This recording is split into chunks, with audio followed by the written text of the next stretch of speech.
Assalamualaikum warahmatullahi wabarakatuh. Salam sejahtera buat kita semua. Perkenalkan, kami dari Grup 3 LOIDA, mata kuliah Foundation of Artificial Intelligence. Saya, Iwan Asgaf, akan menjelaskan pengantar terkait tugas presentasi ini. Pada kesempatan ini, kami akan membahas tentang peran Artificial Intelligence dalam pembelajaran adaptif sebagai solusi untuk mengatasi perbedaan kemampuan siswa di Indonesia. Topik ini berangkat dari realita bahwa sistem pendidikan kita masih banyak menggunakan pendekatan sama untuk semua siswa, padahal kemampuan mereka sangat beragam. Bisa kita bayangkan, sebuah ruang kelas dengan satu guru, tetapi mempunyai puluhan siswa dengan kemampuan yang berbeda-beda. Ada yang langsung paham, ada yang perlu waktu lebih lama, dan ada juga yang membutuhkan pendekatan belajar yang berbeda. Namun, sistem pembelajaran yang digunakan seringkali masih sama untuk semua. Disinilah muncul pertanyaan penting. Apakah satu metode belajar bisa benar-benar efektif untuk semua siswa? Pertanyaan inilah yang melatar belakangi peran Artificial Intelligence dalam pembelajaran adaptif. Anggota dari kelompok 3 terdiri dari Doiti Imatulada, AM Husni Tamrin, Rido Islam Mafasa Haris, Adri Wihastomo, dan Iwan Asgaf. Isi presentasi dari kami terbagi ke dalam 5 poin utama. Pertama, kami akan mulai dengan introduction, untuk memberikan gambaran umum mengenai peran AI di sektor pendidikan. Kedua, kami akan membedah problem statement, guna melihat tantangan nyata di bidang pendidikan yang dapat diselesaikan oleh teknologi ini. Ketiga, kami akan menjelaskan proposed solution, yaitu metode spesifik seperti deep learning atau NLP yang kami tawarkan. Keempat, kami akan meninjau measurement, result, dan benefit untuk melihat metode keberhasilan serta data pendukungnya. Terakhir, kami akan menutupnya dengan conclusion and suggestion, sebagai evaluasi dan ide pengembangan di masa depan. Introduction. Saya akan mulai dengan menjelaskan mengenai apa itu pembelajaran adaptif. Ini adalah sistem pembelajaran yang memanfaatkan AI untuk menyesuaikan materi dan kecepatan belajar setiap orang secara otomatis.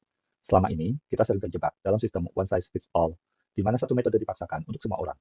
Visi utama kami adalah mengubah hal tersebut menjadi personalized learning, sehingga setiap siswa mendapatkan pengalaman belajar yang benar-benar sesuai dengan kebutuhan unik mereka. Disinilah peran AI menjadi sangat krusial. AI bekerja di balik layar untuk menganalisa data performa siswa, lalu memberikan rekomendasi materi yang paling tepat secara real-time. Mengapa kita harus peduli dengan pembelajaran adaptif? Dan apa yang menjadikan topik ini penting? Ada 3 alasan fundamental yang menjadikannya sangat krusial di era saat ini. Pertama, masalah heterogenitas kelas. Kita tahu bahwa setiap individu itu unik. Di satu kelas yang sama, ada siswa yang cepat menangkap lewat gambar, ada yang lebih suka membaca teks, atau justru lewat praktek. Pengajar seringkali kesulitan melayani semua perbedaan ini sendirian. Kedua, efisiensi belajar. Kami ingin mencegah 2 hal, siswa yang merasa tertinggal karena materi terlalu cepat, atau siswa yang justru bosan karena materi terlalu lambat. Dengan sistem adaptif, motivasi belajar tetap terjaga karena ritmenya pas untuk setiap orang. Ketiga, kesetaraan akses. Kami ingin setiap siswa mendapatkan bimbingan berkualitas, layaknya memiliki asisten pribadi secara virtual, tanpa terbatas oleh jumlah dosen yang tersedia. Setelah kita mengetahui mengapa pembelajaran adaptif itu penting, kami akan membedah bagaimana AI bekerja sebagai asisten pintar bagi siswa. Kita bayangkan AI seperti tutor pribadi yang siaga 24 jam untuk memantau proses belajar siswa. AI akan mendeteksi pola kesalahan. AI bertugas mengamati. Jika siswa sering salah di topik yang sama, AI langsung sadar bahwa ada konsep yang belum siswa kuasai. Kemudian, AI akan melakukan penyesuaian otomatis.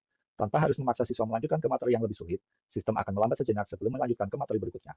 AI akan memberikan penjelasan tambahan atau latihan dasar yang lebih intens agar fondasi pemahaman siswa lebih kuat. Terakhir, AI akan melakukan optimasi jalur belajar. Berdasarkan data histori belajar siswa, AI akan menyusun rute belajar yang paling efektif dan paling sesuai dengan cara siswa berpikir. Selanjutnya, penjelasan mengenai problem statement yang akan dibawakan oleh Saudara Ridho Ihsan Mahfasa Haris.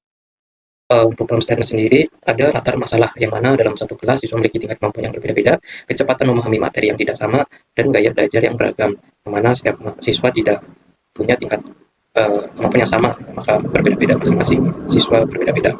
Namun sistem pembelajaran yang diterapkan di sekolah masih cenderung menggunakan pendekatan yang seragam atau one size fits all, mempertimbangkan perbedaan individu tersebut. Yang selanjutnya ada ketidaksesuaian metode pembelajaran. Metode pembelajaran yang seragam menimbulkan berbagai macam masalah, yang mana materi disampaikan dengan cara yang sama untuk semua siswa. Tidak semua siswa dapat mengikuti pembelajaran dengan optimal, dan selanjutnya ada kurangnya penyesuaian terhadap kebutuhan belajar individu. Nah, di sini menyebabkan proses belajar menjadi kurang efektif bagi sebagian mahasiswa. Jadi tidak semuanya sama, maka dari itu akan menjadi kurangnya penyesuaian terhadap kebutuhan belajar individu setiap siswa. Yang selanjutnya ada dampak pembelajaran non adaptif secara umum. Akibat daripada pembelajaran tidak adaptif itu ada siswa dengan kemampuan tinggi merasa bosan dan kurang tertantang. Terus siswa dengan kemampuan rendah mengalami kesulitan dan tertinggal. Terus yang selanjutnya motivasi belajar menjadi menurun. Terus ada potensi akademik tidak berkembang optimal. Jadi dengan non adaptif ini akan kemampuannya akan sulit untuk meningkat atau berkembang secara optimal. Selanjutnya ada kendala dari sisi guru. Nah, guru juga menghadapi berbagai keterbatasan, yang mana sulit memberikan perhatian individual pada setiap siswa, keterbatasan waktu dalam mengidentifikasi kebutuhan masing-masing siswa, jumlah siswa dalam kelas yang cukup banyak, terus juga ada kesulitan dalam memantau perkembangan belajar secara detail. Jadi, karena juga siswanya banyak, terus juga masing-masing siswa mempunyai kemampuan yang individu yang berbeda, akibatnya kesulitan untuk memantau perkembangan secara lebih detail. Untuk selanjutnya ada permasalahan sistem evaluasi, di mana sistem evaluasi yang ada itu cenderung bersifat umum dan tidak personal atau tidak general. Terus yang selanjutnya ada tidak sepenuhnya mencerminkan kemampuan individu setiap siswa. Terus ada juga kurang mampu memberikan umpan balik atau feedback yang spesifik untuk perbaikan belajar. Selanjutnya ada ilustrasi di situasi nyata ya. Ada satu kelas yang mana terdapat 3 tipe siswa. Siswa A memahami materi dengan cepat, terus siswa B memahami dengan kecepatan yang sedang, terus juga siswa C membutuhkan waktu lebih lama untuk memahami. Namun di sini guru menyampaikan materi dengan kecepatan dan metode yang sama untuk semua siswa atau tidak merata ya. Di sini ada analisis berdasarkan studi kasus yang mana akibat dari kondisi tersebut, siswa A merasa bosan karena materi terlalu mudah dan lambat. Terus ada siswa B yang masih bisa mengikuti tetapi tidak secara maksimal atau optimal. Terus ada siswa C yang kesulitan memahami dan memulai tertinggal. Dan hal ini menunjukkan bahwa satu metode ini tidak bisa memenuhi kebutuhan semua siswa yang ada di kondisi tersebut. Terus untuk contoh dalam pembelajaran di matematika ya, atau saat guru menjelaskan materi bersama linear, beberapa siswa langsung memahami dalam sesekali penjelasan. Terus ada juga sebagian siswa perlu latihan tambahan, sebagian lainnya masih bingung dengan konsep dasar. Namun guru tetap melanjutkan ke materi berikutnya karena keterbatasan waktu, karena lagi keterbatasan dengan waktu. Terus ada dampak jangka panjang, jika kondisi ini terus terjadi, siswa yang tertinggal akan semakin kesulitan mengikuti materi berikutnya. Terus ada juga kesenjangan antar siswa yang mana kemampuannya akan semakin besar. Terus rasa percaya diri dari siswa itu menurun, terus hasil belajar juga menjadi tidak merata. Untuk selanjutnya, proposal solution akan dijelaskan oleh rekan saya. Terima kasih. Berikut beberapa proposal solutions untuk sistem pembelajaran adaptif menggunakan AI. Yang pertama, ada Adaptive Learning System dengan mekanisme CAT dan IRT yang mengedepankan pembelajaran yang tidak lagi one size fits all. Secara singkat, mekanismenya memungkinkan tiap-tiap siswa menjawab soal dengan tingkat tantangan yang dipersonalisasi melalui asesmen instan dari AI terhadap jawaban siswa. Contoh pada case di mana terdapat perbedaan kecepatan masing-masing siswa dalam memahami pembelajaran dalam satu kelas. Adaptive Learning System akan menyaring siswa yang mampu atau tidak mampu, lalu akan memberikan pendekatan yang berbeda kepada tiap-tiap siswa tersebut sesuai dengan tingkat pemahaman mereka. Kedua, ada Intelligent Tutoring System atau ITS yang akan berperan sebagai tutor pribadi untuk siswa dalam menerima feedback individual ketika siswa belajar mandiri di tiap materi pembelajaran yang memerlukan checkpoint. Mekanisme ITS akan bekerja dengan menganalisa pola jawaban siswa, dan dari data jawaban tersebut, sistem akan memberikan umpan balik instan, baik berbentuk penjelasan tambahan atau tantangan soal yang lebih sulit bagi siswa yang sudah mahir. Jadi, batasan waktu atau kehadiran seorang guru tidak akan lagi jadi kendala untuk siswa yang belajar mandiri. Di mana pembelajaran di kelas akan terasa berbeda untuk siswa yang mampu dan tidak mampu. Nah, AI ITS ini hadir secara pribadi dan nantinya akan menyesuaikan kontennya terhadap masing-masing siswa tersebut. Ketiga, AI-based virtual tutor yang meniru interaksi pembelajaran tatap muka, namun secara digital melalui gawai pribadi siswa, baik itu menggunakan handphone ataupun laptop. AI akan bertindak sebagai guru virtual yang mengajar dan memberi materi kepada siswa yang akan belajar mandiri, dan AI akan menangkap dan menilai input siswa, memilih intervensi terbaik, dan memperbarui profil siswa berdasarkan hasil intervensi. Solusi ini akan sangat cocok terhadap case di mana siswa yang ingin mengakses atau mengulang materi pembelajaran secara mandiri di luar jam kelas. Nantinya AI akan bertindak sebagai instruktur digital yang membantu siswa dalam memahami pelajaran tersebut layaknya seorang tutor pribadi. Nah, ini akan menjadi keuntungan tersendiri bagi siswa yang seringnya merasa tertekan atau terburu-buru dalam memahami pembelajaran. Hal-hal tersebut nantinya tidak akan menjadi kendala lagi, dan kehadiran guru secara fisik juga tidak akan menjadi penghambat perkembangan siswa. Manfaat dari Adaptive Learning atau ALS. Pertama, ALS dapat meningkatkan hasil belajar siswa dengan materi yang disesuaikan. Siswa dapat memahami pelajaran lebih mendalam dan berdampak pada peningkatan nilai tes. Kedua, ALS juga mampu meningkatkan engagement atau keterlibatan siswa karena materi dibuat sesuai kemampuan dan minat mereka. Siswa menjadi lebih aktif dan tidak mudah bosan dalam proses belajar. Selanjutnya, sistem ini memberikan pembelajaran yang lebih personal, artinya setiap siswa mendapatkan materi yang sesuai dengan tingkat kemampuan, minat, serta gaya belajar masing-masing. Terakhir, ALS berperan dalam mendukung kesetaraan pendidikan. Siswa yang memiliki kemampuan lebih lambat akan mendapatkan bantuan tambahan, sementara siswa yang lebih cepat dapat memperoleh materi pengayaan. Dengan demikian, Adaptive Learning System menjadi solusi yang efektif untuk mengatasi perbedaan kemampuan siswa dalam proses pembelajaran. Kemudian manfaat di Intelligent Tutoring System atau ITS. Pertama, manfaatnya ITS terbukti dapat meningkatkan hasil belajar siswa dengan tingkat efektivitas moderat, yaitu sekitar effective size-nya 0,3. Artinya penggunaan sistem ini memberikan dampak positif yang cukup signifikan terhadap pemahaman siswa. Kedua, ITS memberikan feedback secara langsung kepada siswa. Ketika siswa mengalami kesulitan, sistem dapat memberikan penjelasan ulang maupun soal tambahan, sehingga proses belajar menjadi lebih efektif. Selanjutnya, ITS juga dapat menantang siswa yang lebih cepat memahami materi, sehingga mereka dapat berkembang dan tidak merasa bosan. Selain itu, sistem ini akan lebih efektif jika terintegrasi dengan kurikulum dan digunakan bersama guru. Bukan menggantikan peran guru, tetapi sebagai alat bantu dalam proses pembelajaran. ITS juga memberikan fleksibilitas karena siswa bisa belajar kapan saja, di mana saja, sesuai kebutuhan mereka. Terakhir, ITS membantu guru dalam menyusun strategi pembelajaran yang efektif karena data dari sistem dapat digunakan untuk memahami perkembangan siswa. Dengan demikian, ITS menjadi solusi penting dalam mendukung pembelajaran yang lebih efektif, lebih adaptif dan efisien. Kemudian manfaat AI di base virtual tutor. Pertama, penggunaan virtual tutor ini dapat meningkatkan hasil belajar siswa karena siswa mendapatkan bimbingan secara langsung saat belajar. Kedua, sistem ini mampu memberikan pembelajaran yang lebih personal, di mana materi dan pendekatan disesuaikan dengan kebutuhan kemampuan siswa masing-masing. Selain itu, AI-based virtual tutor juga dapat memberikan feedback secara langsung. Ketika siswa melakukan kesalahan, sistem akan segera memberikan koreksi dan penjelasan sehingga proses belajar menjadi lebih cepat dan efektif.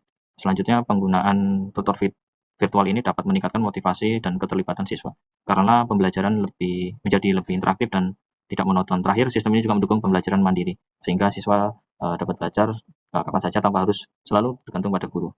Demikian mungkin dengan AI based virtual tutor menjadi salah satu solusi penting dalam mendukung pembelajaran yang fleksibilitas, personal, dan berbasis teknologi. Berikut hasil penerapan AI dari beberapa dalam pendidikan dan beberapa jurnal ya.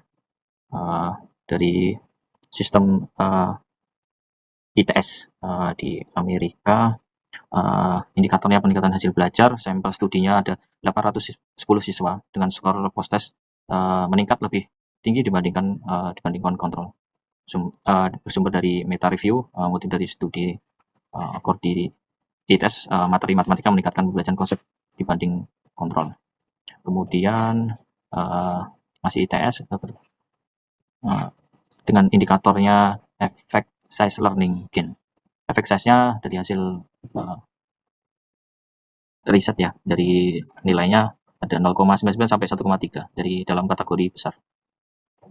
Kemudian ITS di keterlibatan belajar di engagement, tingkat keterlibatan siswa, jadi meningkatkan sampai menambah 25% atau 20.000 plus siswa dalam studi desain menggunakan ITS ya. Kemudian hybrid human plus AI tutoring, indikatornya hasil belajar lebih menambah efektivitas. Dari studi kasus, hasilnya analis 3 penelitian siswa AI plus dengan guru ya, hybrid tadi menunjukkan peningkatan performa terutama pada siswa yang rendah, yang masih ketinggalan ya, jadi meningkat. Kemudian ini penjelasan dari interpretasi nilai Cohen sampai dengan 0,2 efek kecil, small atau small dalam kriteria small, 0,5 efek sedang atau medium, 0,8 efek besar atau large. Saya akan menjelaskan mengenai kesimpulan dan saran. Pada bagian terakhir ini, saya akan menyimpulkan dari pembahasan sebelumnya, serta beberapa saran pengembangan AI di bidang pendidikan ke depannya, khususnya dalam pembelajaran adaptif. Berdasarkan analisis yang telah dilakukan, dapat dilihat bahwa penerapan AI dalam pembelajaran adaptif saat ini sudah cukup efektif dalam mengatasi permasalahan utama di dalam pendidikan. Hal ini terlihat dari penggunaan beberapa sistem seperti ALS yang mampu menyesuaikan tingkat kesulitan soal secara otomatis. Kemudian, Intelligent Tutoring System atau ITS yang dapat memberikan feedback secara individual serta virtual, tutor yang membantu siswa dalam belajar secara mandiri. Selain itu, dampak positif dari penggunaan AI juga sudah terbukti secara empiris, di mana AI tidak hanya menjadi konsep, tetapi benar-benar mampu meningkatkan performa belajar siswa. Namun demikian, perlu dipahami bahwa AI saat ini tidak dapat menggantikan peran guru, melainkan berfungsi sebagai asisten yang mendukung proses pembelajaran saja. Di sisi lain, implementasi AI saat ini masih belum optimal, karena terdapat beberapa keterbatasan, seperti infrastruktur teknologi yang masih belum merata, kesiapan guru yang masih perlu ditingkatkan lagi, integrasi sistem yang belum maksimal, serta adanya isu terkait privasi data siswa. Untuk pengembangan ke depannya, saran pertama adalah pengembangan AI berbasis lokal atau Indonesia-centric AI. Hal ini penting agar sistem AI dapat menyesuaikan dengan kurikulum Indonesia menggunakan bahasa Indonesia serta mempertimbangkan konteks budaya belajar di Indonesia. Saran kedua yaitu integrasi antara AI dan guru dalam bentuk hybrid learning model, di mana AI berperan dalam analisis dan personalisasi pembelajaran, sedangkan guru tetap berperan sebagai pembimbing dan fasilitator utama. Saran berikutnya adalah penguatan infrastruktur digital seperti pemerataan akses internet, penyediaan perangkat belajar yang terjangkau, serta pengembangan platform AI nasional. Selain itu, penting juga untuk mengembangkan explainable AI, yaitu sistem AI yang tidak hanya memberikan hasil, tetapi juga mampu menjelaskan alasan dibalik rekomendasi yang diberikan. Hal ini bertujuan agar guru dan siswa dapat lebih memahami dan mempercayai sistem yang digunakan. Selanjutnya, integrasi big data dan learning analytic perlu ditingkatkan untuk memungkinkan analisis data pembelajaran secara jangka panjang. Dengan demikian, sistem dapat memprediksi risiko siswa yang tertinggal dan memberikan intervensi secara lebih dini. Di sisi lain, aspek etika dan privasi juga harus menjadi perhatian utama, termasuk dalam hal regulasi data siswa, transparansi penggunaan AI, serta keamanan sistem. Selanjutnya, saya akan menjawab pertanyaan diskusi yang pertama, yaitu mengenai apa tantangan terbesar dalam penerapan AI di bidang pendidikan dan bagaimana kita melihat solusi untuk mengatasi tantangan tersebut. Nah, jawaban dari kelompok kami yaitu pada penerapan AI di bidang pendidikan. Tantangan terbesar yang kami identifikasi adalah kesenjangan akses teknologi atau digital divide. Tidak semua sekolah, guru, dan siswa itu memiliki device, koneksi internet, atau kemampuan literasi digital yang memadai. Nah, selain itu terdapat juga tantangan lain seperti risiko kebocoran data privasi, potensi bias pada algoritma AI, serta kekhawatiran bahwa penggunaan AI yang berlebihan dapat mengurangi kemampuan berpikir kritis mahasiswa atau siswa. Untuk mengatasi hal tersebut, kelompok kami melihat beberapa solusi. Pertama, yaitu perlu adanya pemerataan akses teknologi melalui dukungan pemerintah maupun institusi pendidikan terkait seperti penyediaan perangkat atau subsidi internet. Yang kedua, yaitu penting untuk meningkatkan literasi digital dan pemahaman AI bagi guru dan siswa agar teknologi ini dapat digunakan secara optimal dan bertanggung jawab. Yang ketiga, yaitu diperlukan kebijakan perlindungan data yang kuat serta transparansi dalam penggunaan AI. Yang terakhir yaitu AI sebaiknya digunakan sebagai alat bantu saja, bukan sebagai pengganti guru, sehingga tetap mendorong interaksi, kreativitas, dan kemampuan berpikir kritis siswa. Dengan pendekatan yang inklusif dan etis ini, maka harapannya AI dapat menjadi solusi untuk meningkatkan kualitas dan pemerataan pendidikan. Untuk pertanyaan yang kedua akan dijelaskan oleh teman saya. Lalu selanjutnya ada pertanyaan kedua, yaitu bagaimana penerapan AI yang Anda pilih dapat mempengaruhi masa depan, baik secara positif maupun negatif. Untuk pembelajaran adaptif ini, untuk pengaruhnya sangat besar, sangat signifikan. Bahkan sekarang karena penerapan AI ini juga cukup besar, jadi sekarang pun sudah apa-apa serba AI. Jadi untuk pembelajaran adaptif, untuk secara positifnya yaitu kita lebih gampang berinformasi, gampang menjawab pertanyaan, karena sekarang AI juga bisa untuk menjawab pertanyaan atau soal-soal yang sulit. Jadi dari segi positifnya memang lebih mudah, lebih efektif, lebih cepat karena dimudahkan kita untuk urusan di pembelajaran adaptif ya. Tapi untuk dampak negatifnya itu ya kita jadi tidak terlalu kritis atau kurang kritis dalam cara pemikiran. Jadi karena kita bergantung kepada AI, apa-apa serba AI, ya kita untuk pemikiran kita sendiri atau ide dari kita sendiri jadi kurang, itu akhirnya kita tidak terlalu menonjol, mungkin bahkan mungkin AI-nya sendiri yang lebih menonjol. Itu yang untuk jawaban pertanyaan nomor 2. Pertanyaan ketiga, jika Anda diberikan kesempatan untuk mengembangkan teknologi AI lebih lanjut, inovasi apa yang akan Anda usulkan? Jelaskan alasan dan manfaat dan investasi tersebut. Menurut saya, AI spasial untuk pelatihan teknis praktis akan menjadi sesuatu yang ingin saya kembangkan. Jadi inovasi ini akan sangat berguna bagi sekolah kejuruan atau teknik vokasi yang membutuhkan banyak kelas praktik. Mekanismenya, dia akan menggunakan teknologi computer vision atau AR, dan nantinya akan memberikan feedback instan berbentuk spasial secara real time. Jadi ketika siswa misalnya sedang merakit komponen mesin atau melakukan pengukuran lapangan, AI akan mendeteksi kesalahan posisi atau sudut secara real time melalui let's say ada device-device tertentu, kacamata pintar, atau mungkin handphone seluler yang digunakan oleh peserta didik. Nah, manfaatnya ini akan menjembatani celah antara teori dan praktik, dan siswa bisa melakukan simulasi berulang kali pada peralatan mahal atau yang berisiko tinggi, tanpa takut merusak alat asli. Sehingga ini akan mempercepat penguasaan keterampilan siswa-siswa tersebut dalam bentuk hard skills. Sebagai penutup, kami ingin menyampaikan evaluasi singkat dari pengalaman kelompok 3 dalam menyelesaikan tugas ini. Selama proses pengerjaan, kami mendapatkan pemahaman yang lebih mendalam mengenai bagaimana AI dapat diterapkan dalam bidang pendidikan, khususnya dalam pembelajaran adaptif. Kami juga menyadari bahwa AI tidak hanya berfungsi sebagai teknologi, tapi juga sebagai alat yang dapat meningkatkan kualitas pembelajaran jika digunakan dengan tepat. Dalam prosesnya, kami menghadapi beberapa tantangan, seperti memahami konsep teknis, mencari sumber yang relevan, serta mengintegrasikan berbagai ide menjadi satu kesatuan yang utuh. Namun melalui kerjasama tim, diskusi, dan pembagian tugas yang baik, kami dapat menyelesaikan tugas ini dengan maksimal. Dari pengalaman ini kami belajar pentingnya kolaborasi, manajemen waktu, serta kemampuan berpikir kritis dalam menganalisa suatu permasalahan. Kedepannya kami melihat bahwa penerapan AI dalam pendidikan memiliki potensi yang sangat besar, namun tetap perlu didukung oleh peran guru dan kesiapan sistem pendidikan. Demikian yang dapat kami sampaikan dari kelompok 3. Menurutnya saya minta maaf. Terima kasih. Assalamualaikum warahmatullahi wabarakatuh.